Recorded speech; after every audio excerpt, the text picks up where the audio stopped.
We're starting a new series in our church this morning, and I realized this probably wouldn't be the day that most pastors or churches would use as a kickoff or a launch to a series like this. But I think that it fits a little bit better than we might initially think. And I suppose ultimately God will be the judge of that, and He's the one that orchestrates and moves our schedules around. So I've had several conversations with fellow pastors over probably the last year and a half about some of the concerns that I have and some of the things that I've been seeing, some of the things that we're going to be discussing in the next several weeks. And it almost was like I got pushback and have gotten pushback on almost every front.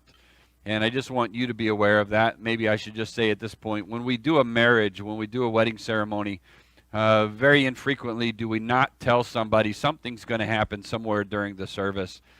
Just roll with it. It would not surprise me a bit if we lost the air conditioner, lost the lights, or it wouldn't surprise me a bit if that happened. But as I talk to these pastors, and they would share my concerns, and they would voice their opinion, and I got a lot of feedback that said, well, we could never address that in our church. And I said, well, the culture of your church needs to change. And I would get responses like, in fact, one of the responses that I got that really bothers me the most is one of the pastors told me, well, what you need to do is not speak to that directly.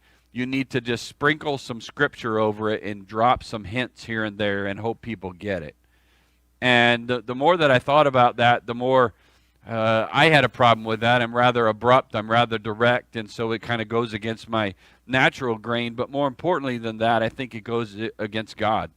I think it is an affront to God that we don't address issues and we don't consider issues that are dangerous and that are causing problems. And my conclusion really is that pastors who are unwilling to speak on things and counter things in our culture probably have done as much to contribute to the problems that we're experiencing as anything, just by being silent on some of those things. So I disagree. I think that there are some things that as a pastor that I am responsible for, that other pastors are responsible for as well, where they shepherd.